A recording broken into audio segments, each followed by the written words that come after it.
Hi friends, welcome back. My name is Mindy and I'm just on this journey to be less of a hot mess. So I'm going to move forward talking about my low buy month and the 10 lessons that I learned during this time of frugality. Lesson number 1 is I shattered my scarcity mindset. Now, having a no buy or a low buy month, you would think that that would set you up for scarcity, but actually working through that scarcity caused me to see things in a different way and stop feeling that scarcity that I was feeling otherwise when I was actually spending a lot of money. So by embracing scarcity, you actually find out what is enough. Here's an interesting thing. Our Neanderthal brains tell us that stuff, like physical items, give us security. So like when we were cave people and you had like extra pelts of fur to stay warm, then you would survive. It was almost impossible to have too much stuff because stuff was so hard to get. So overabundance wasn't really a thing, and we evolved to know that the more we could accumulate, the safer we will feel. And that makes sense for cave people, but not really for us. Now we live in this overabundance and we have stuff everywhere and we have inventory levels that we can't control. Finding out that I could actually run out of something and be okay was actually very calming to me. I ran out of ketchup and I was surprised at how much my level rose, like my internal stress level. Oh no, I'm out of ketchup. We're having hamburgers. What am I going to do? It turns out we're just gonna use barbecue sauce or mustard or Miracle Whip or one of the other 37 condiments that I already have in the refrigerator. And it wasn't that big of a deal. So finding little ways to work over that scarcity actually is a really calming feeling. As it turned out, nothing bad really happened. And like I said, I was still going to the grocery store, but I wasn't going like every other day or every third day. I was going once a week with my list, and if I missed something, well, I just kind of missed it, you know? Lesson number 2, I learned to truly enjoy what I already have. Very rarely do I look around and say, wow, I have a lot of really cool stuff, and I actually don't need any more stuff. I've already bought all the stuff that I actually need. I like to think that I'm above marketing and I'm above the needs of all the people, but it turns out I'm actually not. So when I look at the last month and what I spent on Amazon, it turns out it was $400. And when I thought about like thinking back, just like without looking at my previous orders, what did I buy? I couldn't remember a single thing that I had actually purchased. So that tells me that maybe I needed those things, maybe I didn't. Buying can be a substitute for doing. Wow. So when I suddenly couldn't go to Home Depot anymore to buy the things for the next home improvement project or whatever I was going to do, I was stuck with, well, what do I have? I was using buying as a substitute for doing. I actually have a lot of the supplies for a lot of projects around this house, and I just wasn't inclined to like pick up the things and do the things because it's easy and brainless to go ahead and think, oh, I would want to do this thing, and so I'll buy the thing. And then I feel productive because I've moved forward on the project. But have I really moved forward on the project? I mean, I did the brainless work of buying the thing, but when the rubber meets the road, I need to actually spend some time doing the things. But now when I can't buy anything, I now have to like fill my time with something, and if I'm not gonna buy, I might as well do. And it's funny how often I could have been doing things, and instead I was just creating a pile of supplies for some someday projects that I don't know, that I didn't really have a plan in my head for when I was gonna stop and do those things. So tip number 4, I think I'm on 4, is that decluttering is infinitely harder until you stop buying stuff. Like, when I stopped having an influx, like a package here or there, every few days, a new package arriving, and then the package would sit on the floor until I had the time to open the project and deal with the thing, I was spending less time shopping, opening and unpackaging, and then didn't have that thing to then declutter or declutter to make space for it. And truly, we can't really declutter effectively until we stop the influx of stuff into our house. Like, there was so much stuff coming in, and now that I see it and I can see it more clearly, I think it's actually going to be easier in the future for me to just not buy as much stuff.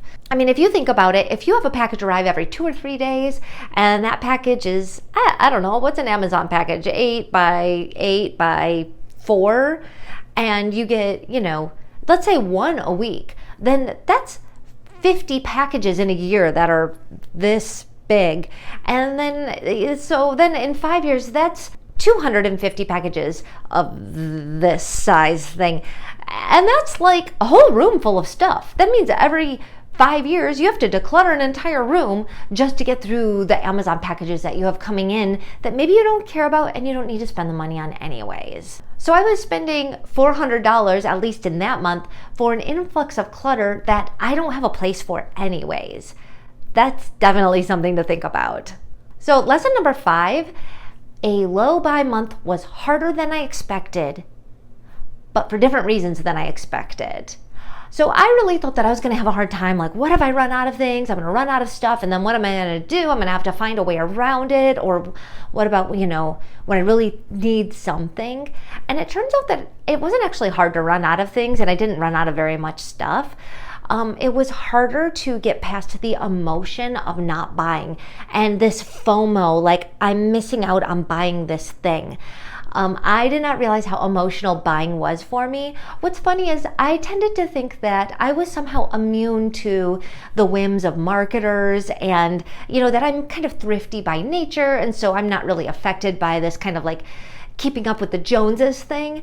But I learned through this experience that I'm much more afflicted than I realized. And by and large, as I talk to people about this, most people think that they are the exception to being like affected by marketing. But the fact is that most people are affected by it. It's just marketers are so good at it that we don't even realize it. Like we can't even see it. So here's an example. During my low buy month, I decided I needed a head scrubber. Okay, I needed this head scrubber. It was important. I couldn't go any longer without it. Never mind, I've gone 42 years without a head scrubber, but I suddenly needed this head scrubber. And I broke the rule and I bought the head scrubber. And a couple days later, the Amazon sleigh came and brought me my little trinket gift, and I scrubbed my head with it in the shower. And first of all, I found out that it wasn't that great. And I really was able to take it as an opportunity to analyze, like, what overcame me that I had to break my low buy. It's not like I broke the rule over like something that's like rational, like I ran out of toilet paper or something. It was more like this thing that I obviously didn't need. And so it was a really good experience actually to be able to analyze what happened and why it happened. I also realized that it was much more emotional for me to not buy something. And once I was able to jump over that hurdle, it really changed the way I looked at buying. So lesson number 6 that I learned in my low buy month is that I have much more disposable income than I thought I did. So I paired this low buy month with recording my monthly expenses, and that's something I've been doing for a few months now. I started with an attempt at budgeting and that didn't work, and then I decided to approach it with more of a non-judgmental recording, just see what is the facts right now of just recording my expenses. And so since I've been doing that and I paired that with this low buy month, I was really able to see like a very black and white shift from last month to this month. And I thought it would save some money or quite a bit of money.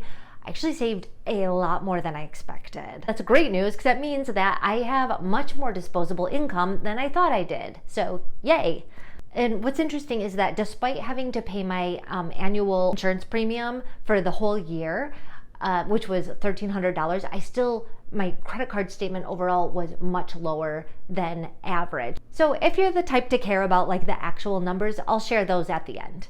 Lesson number 7, removing the unnecessary revealed more unnecessary. So this is kind of like the object in motion stays in motion. And as I started to cut, I just saw more and more, like I didn't think I had that much to cut, but as I cut, and more and more and more just came to light.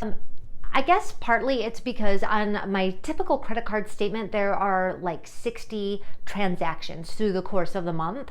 And with a no buy month, those transactions went down to like 15. And when they're looking at like a list of 60 transactions, it's actually kind of hard to like see through the noise. For instance, it was hard for me to see the $138 lawn care service fee when it was sandwiched between, you know, a $200 Amazon charge and a $150 Target charge. But when instead it was sandwiched between my regular weekly grocery bill and my utilities bill, it stuck out like a sore thumb. So the things that I didn't necessarily see before just kind of revealed themselves. And then as I cut those things out, more things revealed themselves. So it was kind of like an avalanche effect of like removing this led to removing these things. And then I noticed this thing. And before I knew it, like all of these things, you know, because I was like trying to cut as much as I could possibly cut, it just really became obvious as more got cut what was left and what was unnecessary. Lesson number 8, I learned that shopping is my default. And I talked a little bit about this in one of the earlier lessons, but I had no idea how much I relied. Like some people have a default of like turning on the TV. And years ago, I stopped watching TV. And there's nothing wrong with TV. I personally don't care that much about TV, and it was an easy thing for me to cut out. And I'm not judging. Like, if you like TV, watch TV. It's fine. So for me, it was an easy thing to cut out. Like, I don't want to spend my time that way. I want to do other stuff. But then I didn't think that I wanted to spend my time shopping. But that is a default that I go to more often than I realized. And it's really insidious too, because it's not like I'm like, oh, I have 20 minutes. I'm going to shop now online. It's not like that. It's more like, you know, we're eating breakfast and my daughter's getting ready for school. And then I realize that her shoes are looking pretty ragged. And I'm like, oh, I probably need to go ahead and get her a new pair of shoes. And I have a few minutes before she needs to leave for school. So I'm just going to, you know, pop open a browser and find her a pair of shoes really quick. And then that leads to another thing and another thing. So it actually starts out really innocently, but it's easy to end up shopping. And the fact is, does she need new shoes? I mean, sometimes, right? Like her feet grow and she needs new shoes. But I mean, her shoes are always going to get a little ragged because she's 6. So it's just what happens. And maybe I don't need to default into constantly thinking like, oh, I need to buy another thing. Like, I don't need to create this problem that doesn't actually exist. Does she care that her shoes are a little scuffed up and dirty?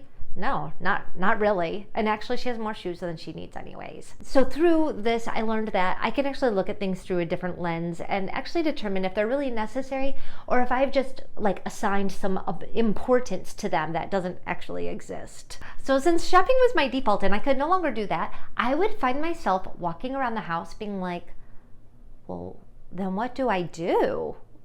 Like, I did not know how strong that urge was for me to that I was like constantly in that cycle. And again, I'm a person who considered myself impervious to the ploys of marketers, and obviously I'm not.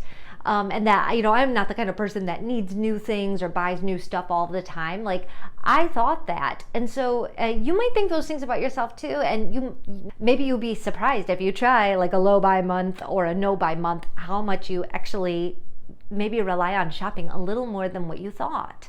So once I was like, okay, I can't shop, so what should I do? And I'd find myself walking around the house like, what do I do now?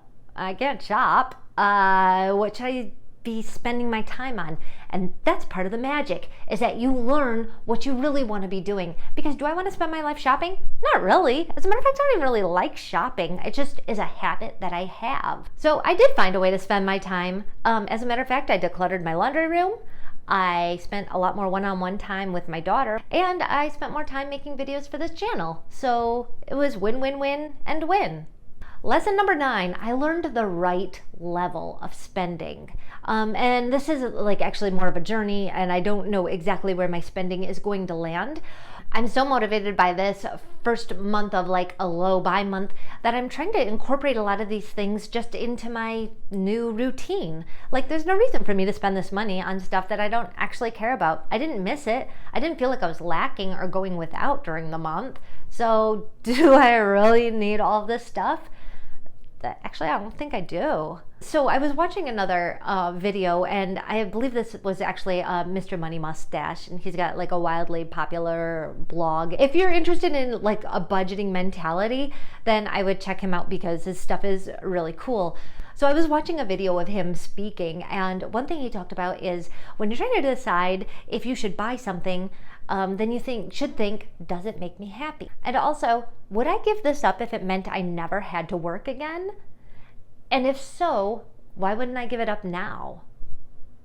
Putting things through that lens of, I could stop working sooner if I learned to not buy these things, and then I don't buy the things, and then I find out that nothing bad happens, and then that kind of catapulted me or like avalanched me into finding more things that I actually didn't care about.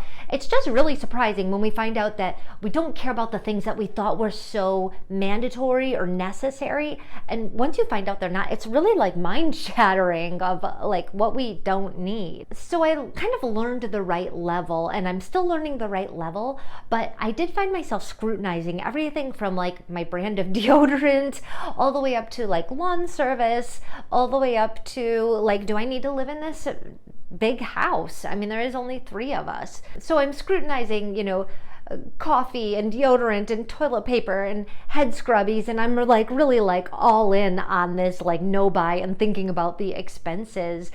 And it starts to feel a little bit crazy. And did I go too far in like analyzing my toilet paper brand?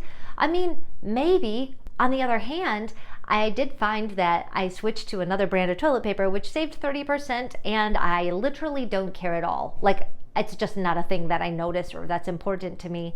And by the way, it's not like the lowest level toilet paper brand either. It's still like a nice name brand toilet paper. It just happens to be like a lot less expensive. And you might be thinking like, so what? Saving a few dollars on toilet paper isn't really going to get me where I want to be.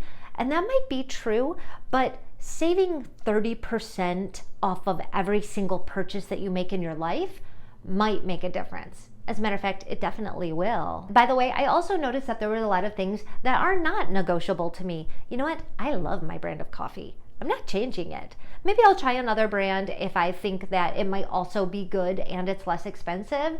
But at the end of the day, I want the creamer that I want, and I want the coffee that I want, and there's certain things that I want what I want.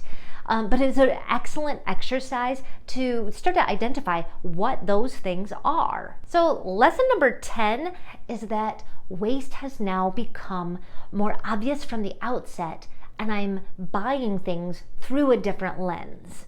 This is a really cool thing, like being able to recognize before you purchase something that it's wasteful, that you just don't care about it, and being able to see it through that lens. It's so clarifying, and it makes you feel so much more confident in your purchases, and it really reduces buyer's remorse. And you know what else it really reduces? How many trash bags went into my cart every week?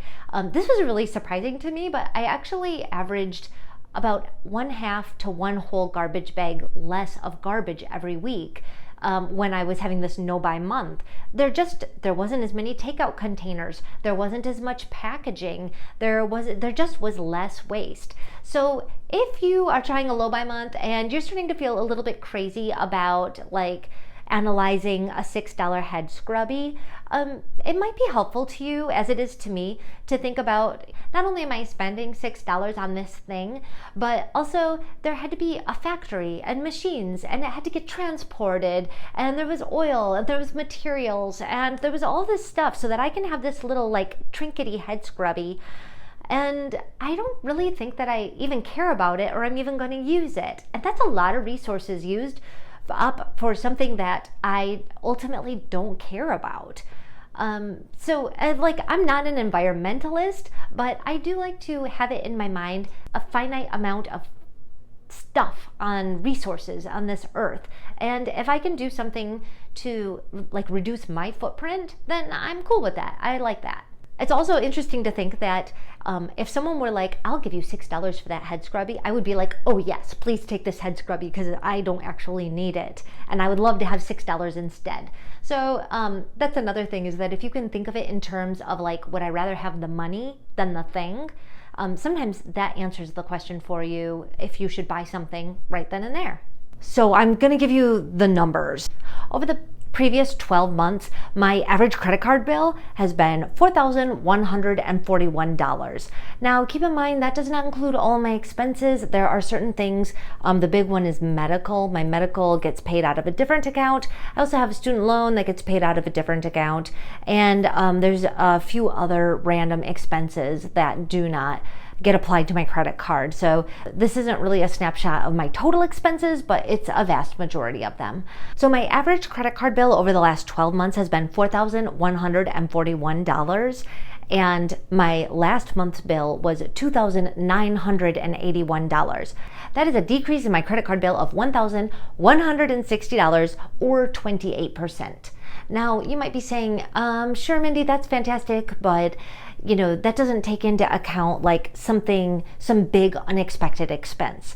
And to that I say, I actually did have a big expense this month that did get applied to my credit card.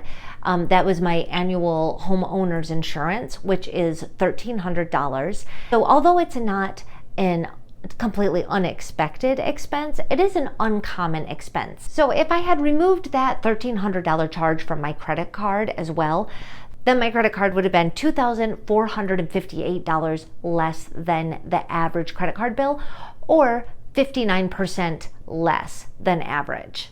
Now, I'm not inclined to actually count that 59%, because the thing is that we're always going to have an uncommon or an unexpected charge, right? Well, there's always going to be a homeowner's insurance, or there's going to be a flat tire, or there's going to be an emergency dental bill that we weren't counting on, or there's going to be Christmas, or any other number of things that may be uncommon, like only comes up annually, or that is in fact just like a one-off thing. But it turns out that these one-off things kind of happen all the time. So I'm actually just happy for this month to figure that I was able to get my credit card bill $1,160 less than average, or 28%. If you found this video helpful, it would be so meaningful to me if you click the like button. I guess it helps the YouTube algorithm know to spread this video around to other people.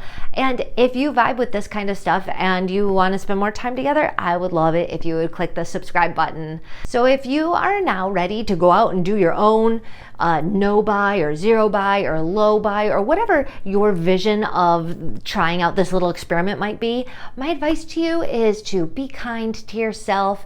Be realistic about your expectations. If you know that you can't go a whole month without eating out, then just go ahead and budget some of that in and see if you can do like a really restricted budget for a month.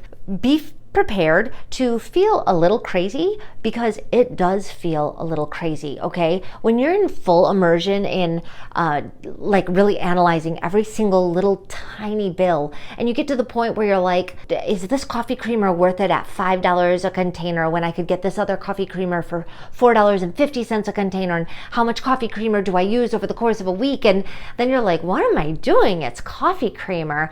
But I would encourage you to just go through the process and just remember that, yes, you're being a little bit crazy, but it's very short term, and it will affect the way you think about money in a very broad sense, in a very good way. So it's even though it seems a little bit like crazy on a granular level, it turns out that it's totally worth it, and that's just part of the process. And it's actually very short term, like it's 1 month that you'll be like super analyzing things, right? And with that, go forth and have a no-buy month, and don't let this video be an excuse for you not to do one. Like, oh, now I know the lessons and I don't need to do a no-buy month. I totally encourage you, because I tried watching the videos and I felt like I learned the lessons by watching other people, but it was really when I did it myself that I actually was able to internalize and understand and change my view on money, and you can do the same thing. Thanks so much for watching this video. If you watched to the end, I appreciate you. I know it was a long one, and I hope that you really got something good out of it, and that you can go on and do your own low buy or no buy month. If you do, let me know in the comments, because I'd love to hear about it. All right, I'll catch you guys in the next video. Bye.